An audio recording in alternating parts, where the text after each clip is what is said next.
12 लग्नों में दशमेश कौन होगा और पंचमेश कौन होगा, ये तो हमको पता है। कहाँ से पता है? तो राशियों से पता है। जैसे मेष लगन में पंचमेश सूर्य होगा और दशमेश शनि होगा, वृष लगन में पंचमेश बुध होगा और दशमेश शनि होगा, ये हमको पता है। तो ये 12 लग्नों के विषय में हमको पता हो जाए, ये बड़ी बात नहीं है। और उसके बाद ग्रहों की स्थिति सब कुछ समझा देगा, ऐसा हमारा मानना है। तो हम पहले विवेचना राशियों से कर लेते हैं, फिर ग्रहों से कर लेते हैं, फिर आगे बढ़ेंगे। पंचम स्थान से, वीरेंद्र जी म्यूट कर लीजिए, जो भी खुले हुए हैं प्लीज म्यूट। पंचम स्थान से विवेक की बात होती क्यों है? बताइए, आप लोगों में से किसी को मालूम हो? चलिए कोई बात।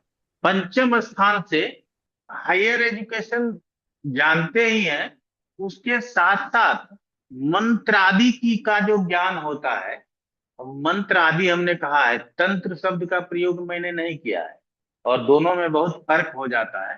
तो मंत्र का प्रयोग, शास्त्रों का ज्ञान, ये हमें विवेक देता है, ये हमें ज्ञान देता है।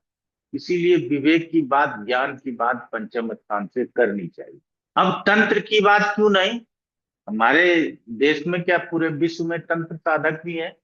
हमारे देश में थोड़ा ज्यादा हो जाता है, पता नहीं, ज्यादा जनसंख्या इसलिए भी हो सकता है, ज्यादा होता हो। ज्योतिषी है तो इतना ज्योतिष बन गया है कि पता नहीं, हर घर में एक ज्योतिषी हो गया। तांत्रिक होगा तो आप जाएंगे तो तंत्र ही तंत्र मिलने लगेगा आपको। आप सिर्फ उस ओर जाना शुरू कर लीजिए। तो मंत्रों का ज्ञान, शास्त्रों का ज्ञान, ये सब पंचम से समझने की आवश्यकता है। और नवम से धर्म शास्त्रों में जितना साहित्य है, उसका ज्ञान विशेष रूप से प्राप्त करते हैं। अब कहेंगे कि सर साहित्य नवम से हो गया, व्याकरण कहाँ से लेंगे? तो इस तरह से हमारे एजुकेशन के ऊपर बहुत प्रभाव रखता है। इसीलिए यदि पंचम ठीक हो, चतुर्थ बिगड़ा हो, तो भी हमारा जीवन अच्छा हो जाएगा। और पंचम बिगड़ जाए एजुकेशन के दृष्टिकोण से, हमारे लिए ज्यादा कष्ट। पंचम बिगड़ गया तो हम लोग शिक्षित हो जाएंगे, एजुकेटेड हो जाएंगे, नॉलेजेबल नहीं हो पाएंगे, ज्ञानी नहीं हो पाएंगे, विजडम हमको प्राप्त नहीं होगा। ये एमबीबीएस करने के बाद मास्टर भी करना पड़ता है डॉक्टर लोगों को। तब जा करके होता है कि नहीं, इसने किसी न किसी चीज में स्पेशलाइजेशन कर लिया, अब ये विद्वान हो गए। नहीं तो आप एजुकेटेड हैं कहा जा सकता है, एमबीबीएस भी है तो एजुकेटेड है, एमबीबीएस को भी वैसे पंचम से देखते हैं, लेकिन एजुकेटेड है आप, लेकिन मास्टर कर लिए तो आप वेल एजुकेटेड है, नॉलेजेबल पर्सन है। और हमने कहा था बिना पूर्वार्जित कर्मों के कोई उच्च शिक्षा या ज्ञान प्राप्त नहीं कर पाता। दर्शन शास्त्र लाखों छात्र प्रत्येक साल हमारे देश में पढ़ करके ग्रेजुएट, पोस्ट ग्रेजुएट होता है, लेकिन ओशो तो एक ही बना ना, वो तो बहुत नहीं हो पाया।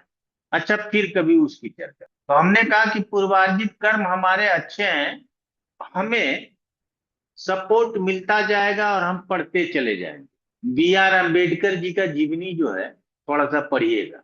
और उनके नाम से न जाने कितने प्रकार का जो है सो शोषण भी होता है, और धरना प्रदर्शन भी बहुत कुछ होता है। उनको भी उतना ही पढ़ने से रोका गया होगा जितना उनके और बंधु भाइयों को रोका गया। ठीक है ना? अम्बेडकर के बहुत सारे साथी रहे होंगे, उनके अपने जाति गोत्र के, लेकिन इनको जुगाड़ पे जुगाड़ बनता चला गया, और ये पढ़ते चले गए, और यहाँ तक कि विदेश जाकर के पढ़ लिए, अपनी पूरी शिक्षा प्राप्त कर ली। आप समझ सकते हैं कि ये बिना पूर्वार्जित कर्मों के नहीं हो सकता। अभी तक फिर दूसरा अंबेडकर भी नहीं हुआ, वो किसी भी जाति के हों, अलग बात। तो कहने का मतलब है कि उनको भी, वो भी बहुत नीचे से आते हैं, उनको भी उतना ही सुख सुविधा मिला जितना सबको मिला था, ज्यादा नहीं मिला था उनको, लेकिन फिर भी वो सक्सेस करते रहे और उनको अवसर मिलता रहा। और सबको अवसर नहीं मिला, वो वहां तक नहीं पहुंच पाए। बाद में अवसर मिले, उसकी व्यवस्था की गई कि आरक्षण दिया जाए, ठीक है, उसके बावजूद भी 100% उत्थान नहीं हो सकता। तो हमारा कहना है कि यहाँ पांचवा स्थान से आपको जीवन में सपोर्ट मिलेगा। हम आपको भाग्यवादी नहीं बना रहे हैं, लेकिन जरूरी है कि 5वें स्थान का सपोर्ट मिलेगा ना, तभी आप जो है सो आगे निकलोगे। तभी आप B.R. अम्बेडकर बन सकते हैं, PJ अब्दुल कलाम बन सकते हैं, बहुत सारा ऐसा नाम आ जाएगा। पूर्वार्जित कर्म अच्छे नहीं हो, बहुत इंटेलिजेंट रहे होंगे आपके आसपास में आपके बंधुजन, लेकिन उनको इतना सक्सेस नहीं मिला होगा। और कम इंटेलिजेंट आप रहे होंगे, आप सक्सेस प्राप्त करके ऊंचाई पे पहुंच गए। तो इसका मतलब है जो बहुत इंटेलिजेंट थे उनको भाग्य का साथ नहीं मिला। हम इस बात को मानने के लिए तैयार हैं कि IAS की परीक्षा में लाखों छात्र उपस्थित होते हैं, सब अपने तरफ से मेहनत करके आते हैं। 50% तो बहुत मेहनत करके आता है।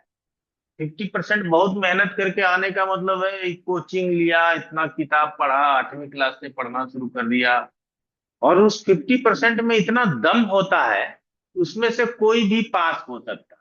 लेकिन पास तो बस 900 हजार लोग को ही होना है, आप सभी जानते हैं। उन 900 हजार, जो भी संख्या हो, यही से लगभग संख्या है। अब हमको आगे आप लोगों को पता हो तो बता दीजिएगा। ज्यादा से ज्यादा 1100-1200 होगा, या ज्यादा भी हो सकता है, हमें बहुत मतलब परफेक्ट नॉलेज नहीं है। उसका उस साल अच्छा रहा होगा, ग्रह दशा अच्छी रही होगी, गोचरस्थ ग्रहों का सपोर्ट रहा होगा, जिसके कारण से वो सक्सेस हो। और जो बहुत अच्छा था पढ़ने में, उसके ग्रह दशा अच्छे नहीं रहे होंगे, गोचरस्थ ग्रहों की स्थिति अच्छी नहीं रही होगी, वो सक्सेस नहीं हो पाया। कई लोगों के मुंह से सुनते होंगे कि उसने उसको पढ़ाया, वो तो बन गया, IAS बन गया, वो नहीं बन पाया। ठीक है, यहाँ पे क्या भाग्यवादी होना चाहिए? तो जरूर होना चाहिए। देखिए, पुरुषार्थ आपको करना है, लेकिन पुरुषार्थ उत्तम सफलता हेतु पुरुषार्थ के साथ साथ भाग्य की भी बहुत आवश्यकता है।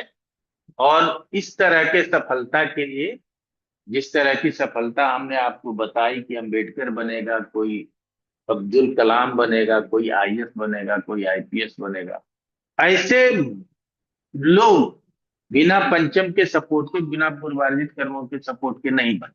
और जब ऐसे लोगों से आप बात करेंगे, मिलेंगे, तो बहुत कम ऐसे लोग होते हैं जिनके फादर भी IAS थे और खुद भी IAS बन जाते। होते हैं, हम ये नहीं कहते कि नहीं होते, बहुत सारे ऐसे हैं जो IAS के पुत्र IAS हैं। अपने जो विदेश मंत्री हैं, क्या नाम है अभी, S. जयशंकर, उनके पिता भी IAS थे, बहुत विद्वान। S. जयशंकर भी बहुत विद्वान। तो पांचवा सबल होना चाहिए। पांचवा सबल कैसे होता है? हमने आपको क्या बताया, या पांचवें के साथ साथ नवे का जो है सो इन्फ्लुएंस होना चाहिए। और पांचवें के साथ नवे का इन्फ्लुएंस हो गया तो आप सक्सेस, कोई नहीं रोक। और नवे का इन्फ्लुएंस नहीं है तो थोड़ा कष्ट हो जाएगा। नवा देखना जरूरी है क्या? जी हाँ, जरूरी है। एक तो हम जो बताए उसकी उसके लिहाज से, और दूसरा, शास्त्र तो सीधा कहता है पंचम से पंचम होने की वजह से नवम स्थान भी हमारा विवेक, पूर्वार्जित कर्म, संतान आदि के विषय में बताने का सामर्थ्य रखता है। हम जो आप लोगों को बताएंगे उसमें पंचम में स्थित राशि, पंचम में स्थित ग्रह, पंचम पर दृष्टि डालने वाले ग्रह, पंचमेश की स्थिति, वो केंद्र त्रिकोण में है, 6, 8, 12 में है, 3, 11 में है, कहाँ है? पंचमेश के साथ युक्त शुभ और अशुभ ग्रह, तथा वो जो शुभ और अशुभ ग्रह हैं वो किस भाव के स्वामी हैं, क्योंकि कोई अष्टमेश हो सकता है, कोई द्वादशेश हो सकता है। इसीलिए ये भी जानना जरूरी है कि 6, 8, 12 के स्वामी साहचर्य के नियम के आधार पर यदि छठे, 8वें, 12वें दूसरे का भी स्वामी रह गए हों तो वो हमें परेशान भी करेगा। तो युक्त ग्रह जो है वो शुभ है अशुभ है, पहले ये चेक करना है। वो शुभ स्थान का स्वामी है, अशुभ स्थान का स्वामी है, दुख स्थान का स्वामी है, ये चेक करना है। उसके बाद पंचमेश पर दृष्टि डालने वाले ग्रह। अब यहां मैं 2 मिनट आप लोगों का ले लूंगा। अब जो पंचमेश पर दृष्टि डालने वाले ग्रह है, इसके लिए वो ग्रह कौन, इसका विचार नहीं करना। इतना ही विचार करना है कि वो शुभ या अशुभ। युति कंप्लीटली संसर्ग देता, दृष्टि संसर्ग नहीं देता। और जब संसर्ग नहीं दे रहा है तो हम कहाँ के स्वामी हैं, उससे दृष्टि पर प्रभाव नहीं होगा। आप लोग गलती भी नहीं कीजिएगा कि गुरु अष्टमेश है तो गुरु की दृष्टि खराब कर दिए।